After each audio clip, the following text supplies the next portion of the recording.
ज्यादा नहीं हो गया? मानसी एक पढ़ी लिखी लड़की थी। पढ़ाई लिखाई में तो वो हमेशा ही अव्वल रही, लेकिन उसमें एक कमी थी और वो था उसका आत्मविश्वास। नहीं समझे? मतलब ओवर कॉन्फिडेंस। कहते हैं आप लाख ट्रेनिंग ले लो, लेकिन आपके अंदर कॉन्फिडेंस नहीं है तो आप उस काम को नहीं कर सकते। लेकिन दुनिया में कुछ लोग ऐसे भी होते हैं जो ट्रेनिंग लेने में विश्वास ही नहीं रखते। उन्हें लगता है उन्हें तो सब कुछ आता है, उन्हें सीखने की क्या ज़रूरत। और अपने इस ओवर कॉन्फिडेंस के चक्कर में अक्सर वो अपना और दूसरों का नुकसान कर बैठते हैं। बस ऐसी ही कहानी है मानसी की।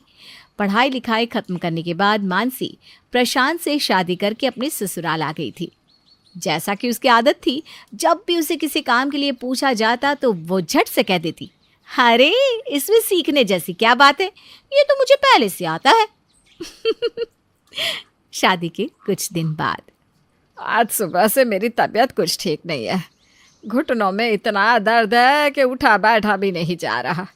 क्या करूँ, कुछ समझ में नहीं आ रहा।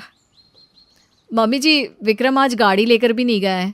गाड़ी तो घर में ही खड़ी है, लेकिन क्या करें, हमें ड्राइविंग आती ही नहीं। अरे बहू, ऐसा कर कि तू ओला मंगवा ले। मम्मी जी, ओला वाले आज हड़ताल पर हैं। आप वेट करो, मैं इनको बोल देती हूँ थोड़ा जल्दी आने के लिए। अरे आज तो लगता है दर्द से मेरी जान ही निकल जाएगी। अरे मम्मी जी, क्या हुआ? आप इतनी परेशान क्यों दिखाई दे रही हैं? अरे बेटा क्या बताऊँ, दर्द से मेरी तो जान जा रही है और अस्पताल ले जाने वाला कोई नहीं है। आप ऐसा क्यों सोचती हैं? मैं हूं ना। एक्चुअली मैं आपको हॉस्पिटल लेकर चलती हूँ। तूने तो ड्राइविंग का कोर्स भी पूरा नहीं करा था, तो गाड़ी कैसे चलाएगी? अरे मम्मी जी, गाड़ी तो 2 दिन में चलानी आ जाती है। उसके बाद तो वो लोग फालतू टाइम पास कराते हैं। मैं गाड़ी सीख गई थी, तभी तो मैंने कोर्स बीच में छोड़ा था।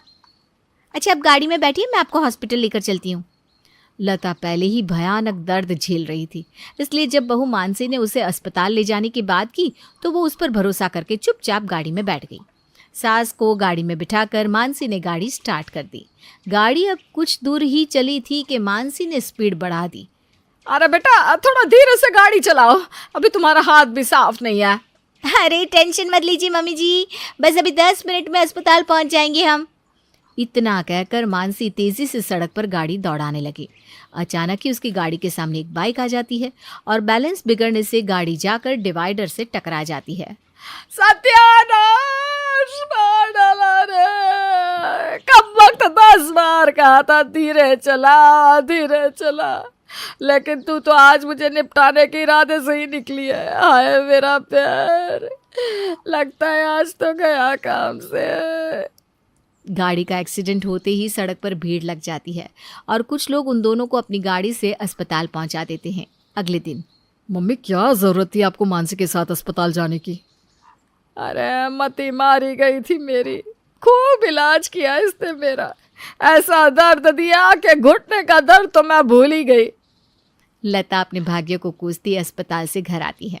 कुछ दिन बाद, मम्मी घर में ओवन है, तब भी आप कभी केक नहीं बनाती हो। आज तो मुझे केक खाना है बस। पिंटू बेटा, आज चाची तुम्हारे लिए केक बनाएगी। अरे छोड़ो ना मानसी, ये तो 24 घंटे डिमांड करता रहता है। मैं ना बेकरी से पेस्ट्री मंगवा लूँगी। वैसे भी तुम्हें कहाँ केक बनाना आता है? ये लो, केक बनाना कौन सा मुश्किल काम है जो मुझे नहीं आएगा। ओवर कॉन्फिडेंस की मारी मानसी केक बनाने के लिए किचन में घुस जाती है।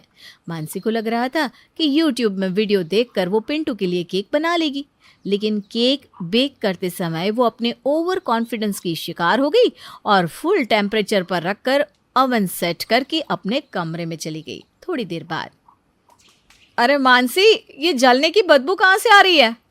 हाँ, मैं तो केक को रखकर भूल ही गई। मानसी जाकर ओवन खोलकर देखती है तो पाती है कि केक तो जलकर काला हो चुका है और उसमें से धुआं निकल रहा है। अरे ये क्या कर दिया तुमने? मैंने कहा भी था कि केक मैं बाहर से मंगवा देती हूँ, और ये ओवन पूरा अंदर से जलकर काला हो गया। ये साफ कैसे होगा?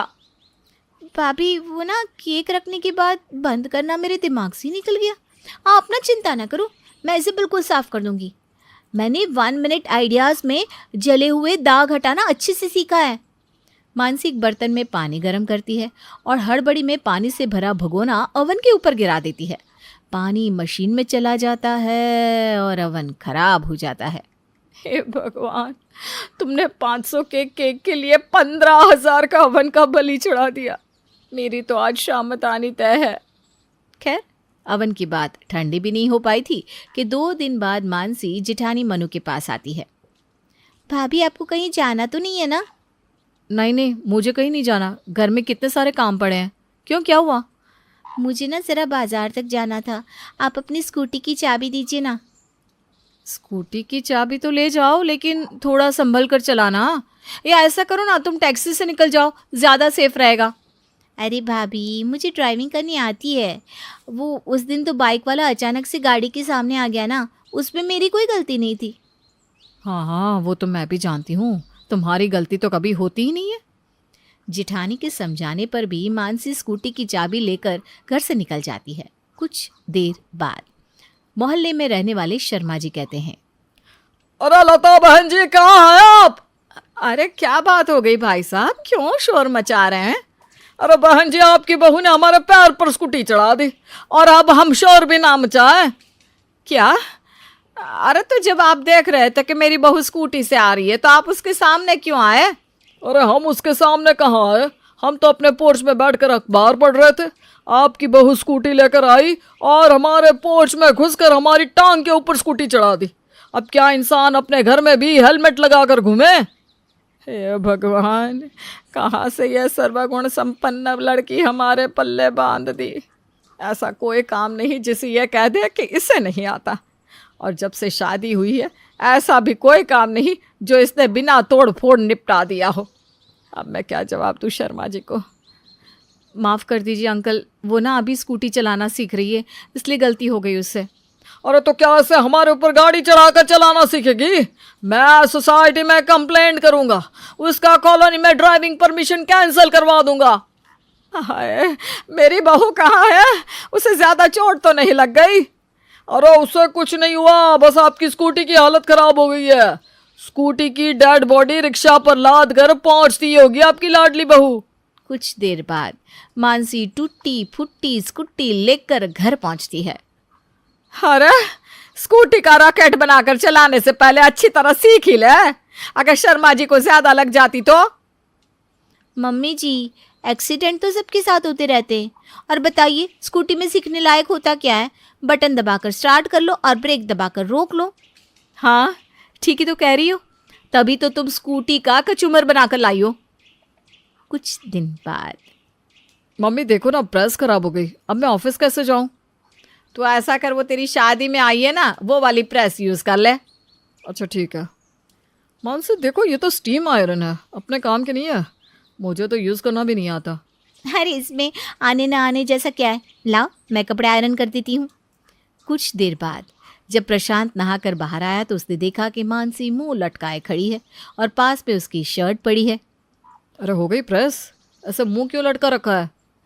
वो प्रशांत, मैंने सोचा कि एकदम कड़क आयरन कर देती हूँ, इसलिए मैंने वाटर स्प्रे किया और फिर उस पर आयरन रखकर छोड़ दिया ताकि ना ग्रीस बन जाए, लेकिन ये तो जल गई। अपनी शर्ट में बड़ा सा छेद देकर प्रशांत अपना सर पीट लेता है।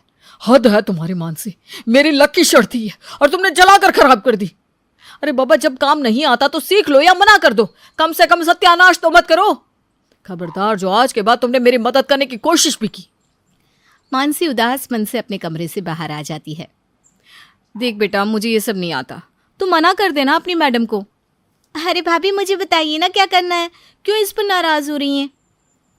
कुछ नहीं करना है मानसी, इसके स्कूल में ना फंक्शन है जहाँ ये मराठी साड़ी पहनकर लावणी करने वाली है।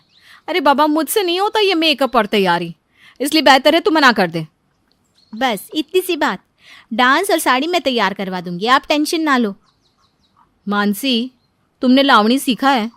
नहीं भाभी, उसे सीखने जैसी क्या बात है, मैंने बोला ना मैं सब कर लूँगी। नहीं नहीं नहीं मानसी, मैं ना तुम्हारे आगे हाथ जोड़ती हूँ, आप बस करो प्लीज़, मेरी मदद करना ना बंद कर दो।